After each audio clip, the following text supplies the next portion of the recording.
come on now.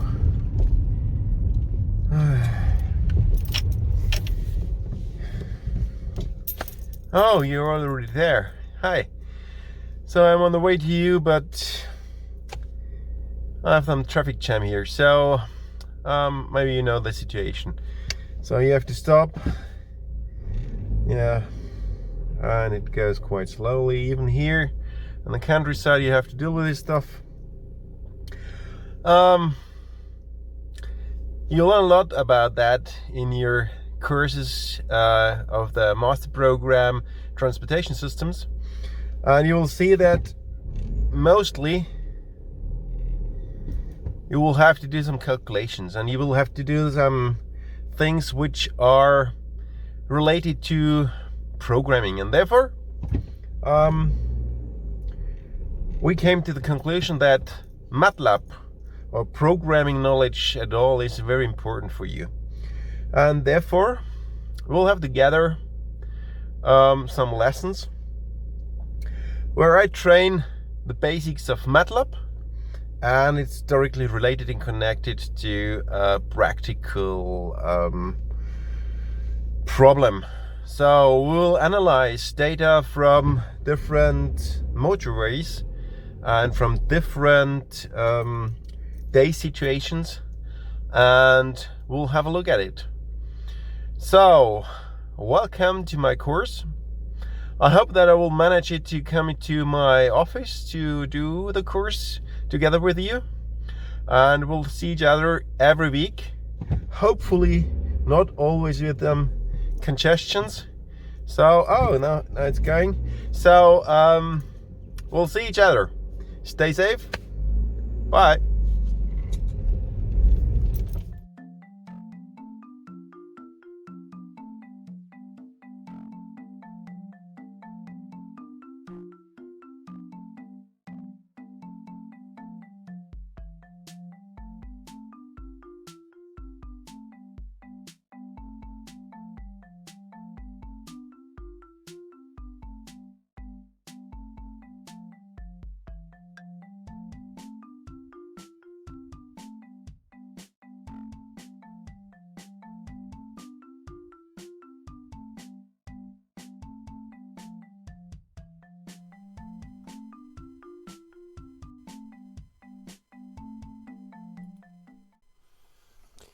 Welcome to the computer-aided traffic engineering with Matlab, which is part of the master's course transportation system.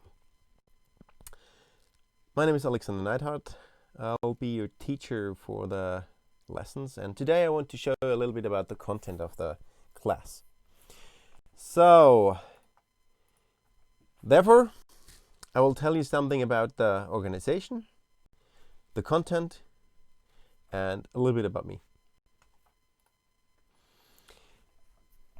We'll start on 3rd of November, and we'll have together about 13 different lessons. Each lesson will contain 3 units of about 45 minutes, so that we will get together 39 units, and you'll get 3 credits for that. We'll have online lessons, so this means I will have a mixture of such YouTube films like this now, which contain mainly the theory, and then we'll do real project work together with Zoom, DivN, Conf, or other meeting tools. So we'll get accounts for that, and then you can log in always between 16:45 and 18:15, or you'll hear about different time or times when we do that. So the main goal is that we will have an interactive Matlab project. You will see what we'll do. So directly after this video, you will see what will be the content of this project. Therefore, you need an own computer with Windows and with Linux, and you need a TUM Matlab license for that, because you need Matlab for this course. Oh, what a miracle! It's a Matlab course and you need Matlab. And for the access to the online courses and to the videos, you need, of course, access to the internet. So the whole course will be online. So this is a quite good thing for those who are not yet in Germany, so that they can participate. At the end, after these 13 lessons, we'll have a written test, maybe also online. It will last 60 minutes, and you will hear about the content. At the moment, Moodle is not so up to date as I would like to have it. So therefore, you will get additional information where you find the downloads, because all slides, everything what you hear during the lessons, also code snippets or whatever, you will find online so that you can download it. Usually on Moodle, the link is here, so you see it. And then you have to log in with your TUM account and then go to the course. At the moment, it's not there. Therefore, you'll find another web server, which I will send you out.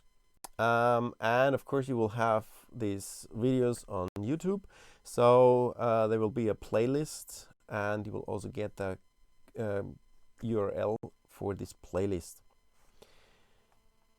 So what is the content or is the plan for this coming lessons? So today you'll hear this introduction, and I will give you directly after this video project explanation.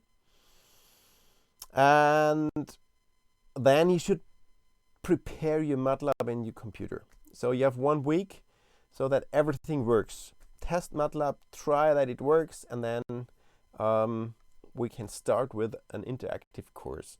So the idea is that I will produce a video about the interactive work with Matlab. Matlab is an interpreter language, so that you can directly enter commands and you see what the command is doing. And therefore we'll learn about constants, variables, operations, predefined functions, plotting, and all of that stuff. Then there's the plan to do an interactive training on that, so that you can ask questions and things like that. It's for the TUM students who have registered for that. And then we will have again a YouTube video where you have the programming parts. So programming means that you have a script, a Matlab script, and you run it, and then it just flows through the code and does the application. So you will learn about input-output methods, we learn about data formats, we learn about maybe animation or dynamic plotting and so on. And then we do an interactive course on that, so that we will have again a Zoom or DFN Conf meeting, so that you can play with this stuff and ask questions. And directly after then, we will start with the project. So you will have to download the raw data from the servers, and then we'll start with the project work. So we'll read the data, we'll process the data, we'll plot the data, we'll adapt the data, we will improve it, and. You see, it will start in December, and we'll do the whole stuff here until end of the course. So this is a practical training. Practical training means that we'll do really hands-on tutorials on that. You will get a task, and you'll have to finish this task in the week. And after 1 week, in the next lesson, you will see examples, and you will hear about how we can program this stuff, or in other ways, how I did it. There are a lot of different solutions. My way is not always the best way, so you should do it, and if you find another solution, it's quite well. And but you can discuss this, and we can together find pros and cons of different solutions and so on. So that's the plan. End of our semester in February, we'll do the finalization, and then we'll do the exam preparation so that you can ask about content or how the exam will happen. The exam will be in February or March, so you'll hear about that. A little bit about me. I'm not a transportation systems engineer, so I'm a computer scientist. I work in the field of geodesy, so it's a little bit far away from transportation systems, but programming is my daily business. So I studied computer science at the University for Applied Sciences, and then at the university in Nuremberg, Erlangen. And I made my PhD at the TUM, became head of the group for microwave techniques at the Geodetic Observatory Wetzell, which is where one part is a site of the TUM. And there I also did my postdoctoral lecturer qualification, so that I have a status of private lecturer at the moment. I'm also very often on business trips, which is now not so often due to the COVID-19 pandemic. But my experience comes from these trips, from programming, for example, at Lhasa, Tibet, maintenance journeys to these GPS sites there, or I was part of a VLBI Antarctic campaign in 2008. And nowadays I also work as a coordinator and advisor for scientific exhibitions. So therefore, I hope we'll have a lot of fun and work together, that you'll enjoy it, that you'll learn a lot of new things. And please stay for the next video, where I will explain the details of the project. So we'll see each other. Please stay.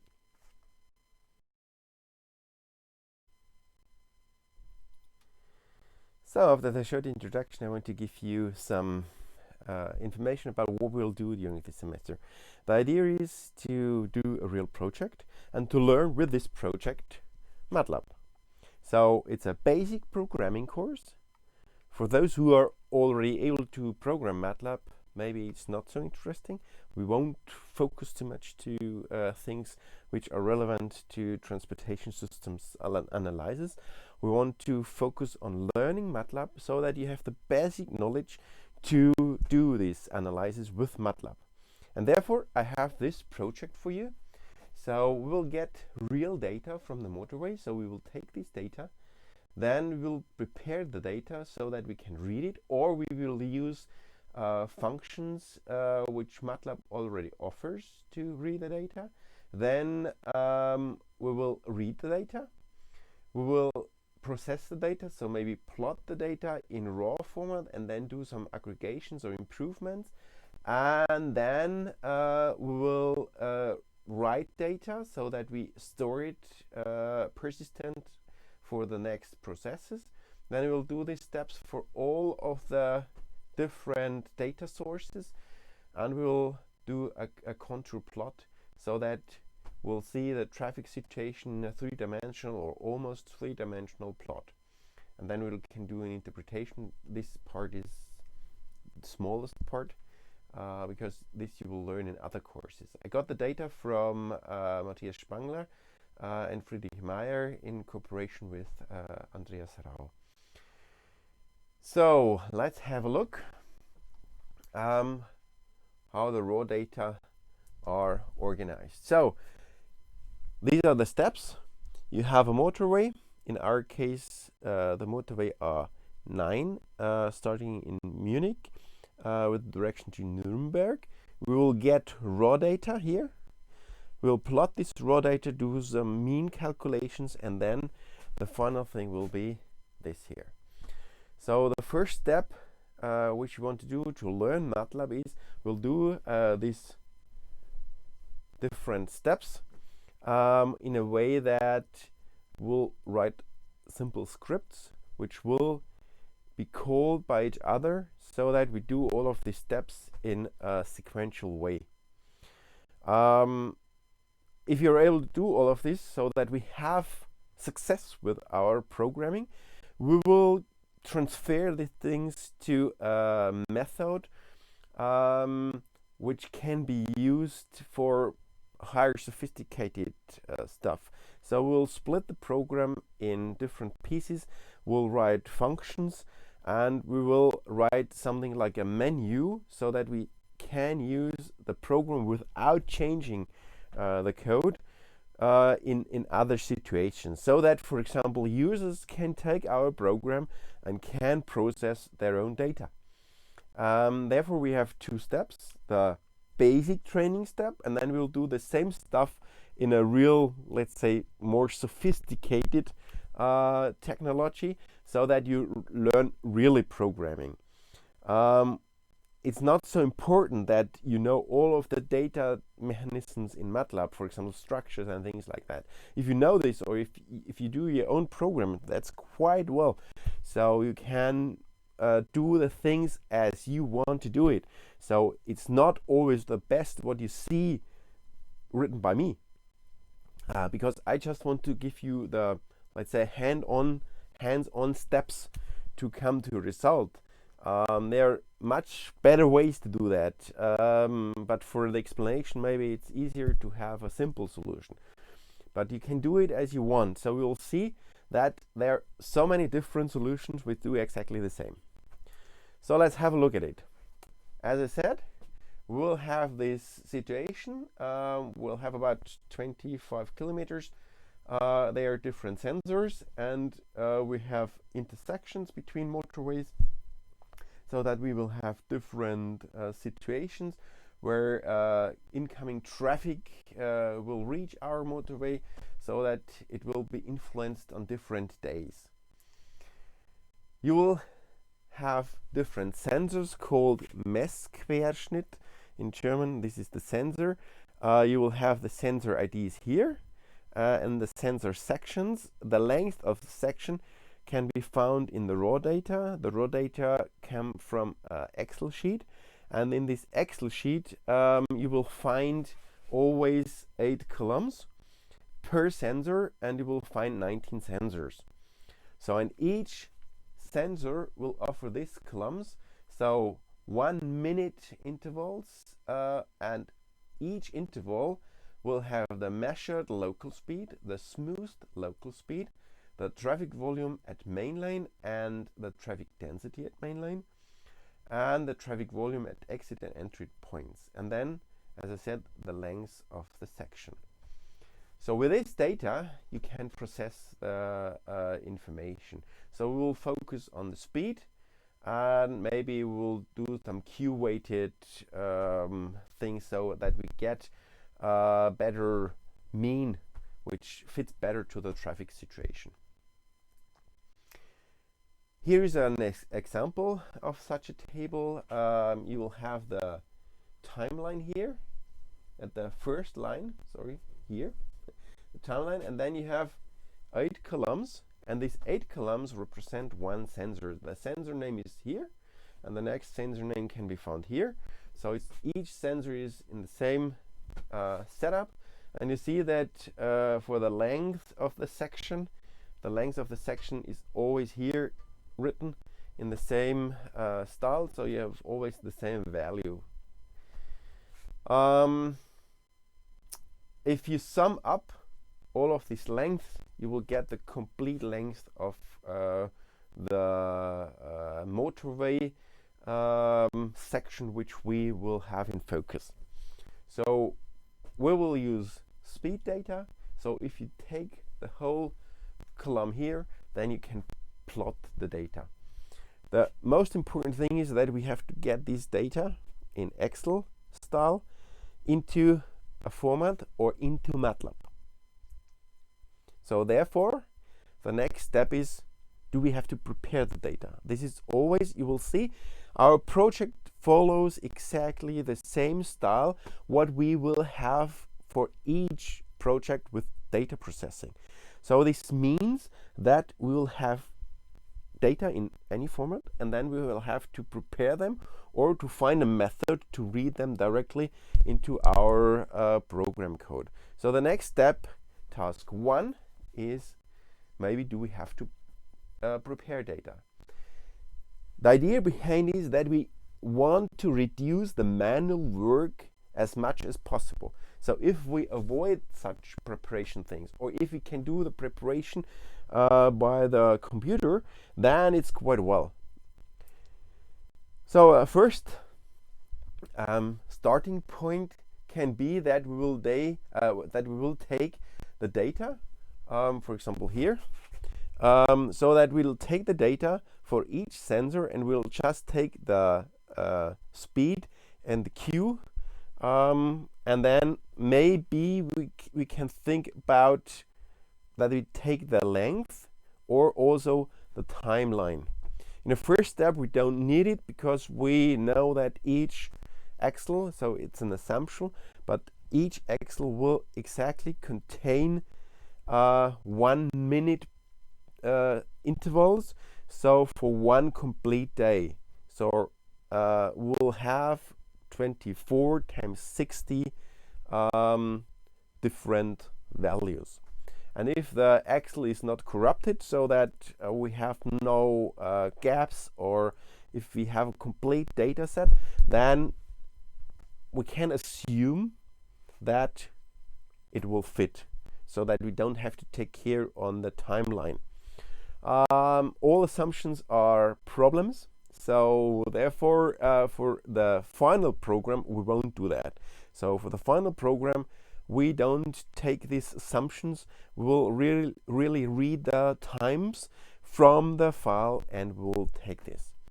But in the first way we can do the following. So we can take the data from the Excel and we can just write the data with a tab separated method to a text file. Text is easy. A text file in columns is quite easy because Matlab can directly do that. So we can read it with a standard Matlab methods, which you will learn in the first lessons. If we have this, we can read these things. So we take the text file and we read and plot it. Plotting is quite nice in Matlab because Matlab offers you everything what you need to plot these simple things, or also very sophisticated high-level plots in 3D and whatever. So this is one method, but this red arrow can be also replaced. So if we don't have the text, this red arrow can also be replaced by a Matlab function which directly reads Excel data from the file, so that you don't need this step and you can directly get this. Okay, so if we have this data, we can use them to manipulate them or to calculate with them, and therefore we can do, for example, a mean calculation. So what we want to do is we have this data here, and now we want to calculate piecewise means. So we'll define intervals. In the first step, 15-minute intervals, and for each 15 minutes we will calculate one mean value. There's a simple method because Matlab already supports the normal arithmetic mean, or we can do our own calculations. For example, we can write something like a function called qmean, which is the q-weighted speed velocity mean. Here is the calculation formula. So what we want to do is each 15-minute interval will calculate one mean. For the sophisticated later on program, we want to make this interval dynamic so that we can use the rotator, so means of one interval, so which is the rotator, or we can define 15, 20, 30, 1 hour, whatever. So, and if we have this, we want to plot it again so that we have the raw data and also the mean values. And the mean values should be plotted in a way that we have something like a step function. So each 15 minutes is one bar for a mean value. So we'll see simple methods to do that and to plot it in that way. After having this, we come to task 3, which is in principle the writing of the results. So what is the idea behind? Usually you don't want to process the data completely all the time.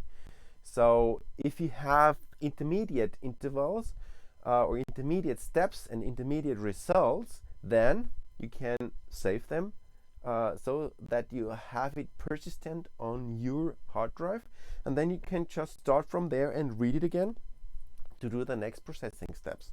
So therefore, you know, we have this data, we have the data in the memory, and what we do is we write them to a text file or to a binary file or whatever. So it's up to you what you want to do to get a persistent memory copy on your hard drive, for example in a file. The next step is, if we have the resulting data in a file, we can do all of these steps for all sensors. Usually we'll do this directly in this step, but I want to bring your mind to that you have to do it for all sensors. So you need something like a loop, so that you can process the data in a way that you have the raw data and you get a matrix or a list of resulting mean values when you do a loop all tasks for all sensors. So if you do it directly in the first task, then it's easy, but if you have function and you call it several times, it's also a possibility. And then we do the final step. The final step is we do the contour plot. The contour plot is something like a 3D plot where you have no third dimension. The third dimension is given by the color at the position. So you have in the x-axis, you have the time, so 24 hours. We use the mean values, so therefore we just use the mean values so that we can show different contour plots with different information density, so with a raw data style or with a very smooth mean calculation. And we have at the y-axis the position on the road, so the position on the motorway, and each position here for a specific time and a specific position on the motorway gives you the information of the speed at this point and the speed with a specific color. So red in this case means that we have slow traffic, so we have some congestions or traffic jam. Blue or dark colors mean that we have flowing traffic, which means high speed without any interrupts. So it will look like this. So you will have a color bar here and you will see this stuff here, and if I go one step back, you will see these slow traffic situations or scenarios for special time periods and at special positions. So for example, maybe at intersections to other motorways. So each point here is the third dimension, so the information about the speed for the time and for a special distance. So after we did this contour plot, we can use this contour plot to do some interpretations. As I said in the beginning, we will have a reduced part here because you learn all of this stuff in other courses. So you should learn here to program these things that you can prepare your own graphs, that you can prepare your own information, and can deal with different data to get new ideas, to get new results, and to use it for your scientific world. So therefore, we will just have a look at it. So we'll discuss where congestions, maybe we'll find shock waves, and we'll find how to use the data, for example, to get a better interpretation for the shockwave situation.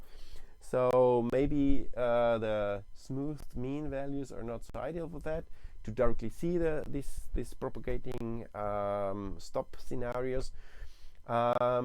And we'll also maybe have a look where are speed limits and where are dynamical speed limits and things like that.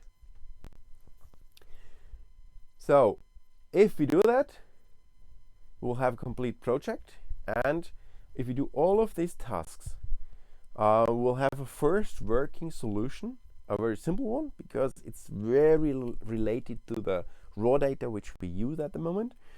And then for the next step, after Christmas, so for the beginning of the year 21, we'll do a rework of our program. So we'll have a look, where can we reduce assumptions, where can we make it more comfortable so that we don't have to do some programming if we get new data. So therefore we want to have a look at it for a better interpretation and understanding in this way. So this means that we want to make very good code, and for that I have one suggestion, that you should directly try to write readable and efficient code. So this means you should directly use as many comments as possible which explain the code. An explanation is not that you write, okay, now there comes a for loop, or now we define the starting value. So it should describe what the code is doing, and this will help you as well if you continue a week later or 2 weeks later. So you'll see after Christmas break, you will have to understand what you have done before, and therefore comments are very welcome to give you information what you did in this code. And then you should directly write understandable variable names, in this case matrix names for Matlab, so that it is directly obvious what the matrix stores if you read the name. So it doesn't matter, it's just typing work, but it's much better if you do not just use I or E or single letters. If you directly write this matrix, for example, is speed in kilometers per hour or something like that. Then try to write structured code. So do the indent, so which means use white spaces in front of the code so that you can identify the blocks. If you write a for loop, you will see later in the first class how this can be done. So if you write a for loop, so repeating code, then put everything what belongs to this loop, what belongs to this block of the loop, write a little bit with an indent so that you directly see the blocks belonging to each other. Then avoid loops, because Matlab gives you maybe better solutions like this dot operator, or already existing functions which are optimized, so they are much more efficient in time consumption or memory consumption. Always initialize matrices. If you already know that a matrix will have 10 cross 10 elements, then create it once and initialize it, and then just fill it, instead of always creating single lines or columns and add it to an existing matrix. It's much more efficient. And use the advantages of already existing Matlab functions or Matlab operations, so that you avoid own code. So for example, for the mean, you can do your own mean calculation, but you can also use the Matlab function mean. So this is much better. If you need more information, then have a look at the primer, which you find on the download pages, or also search the internet. So this is also what I want to give you at this point as information. If you have a problem, I'm sure that others on the world will have the same problem as beginners, or also as sophisticated programmers. And therefore, if you search the internet for a special problem, then you will see or find a solution which might help you to solve this code. So therefore, don't give up directly at the beginning. Search the internet, and if you find there some solutions, then go into the Matlab help pages for the specific functions and check what the Matlab function needs so that you can use it. So that's for now. Next week we'll continue, and or better, next week we will start with the real work. We will start with the practical work. In this case, that I will introduce the Matlab in an interactive way, so you can directly enter the commands. I will give you some information about the most important commands. I will give you information about the environment, where you do this, and then you can directly train these things while watching the video or while reading the download pages. Therefore, stay safe, and we'll see each other next week. Bye.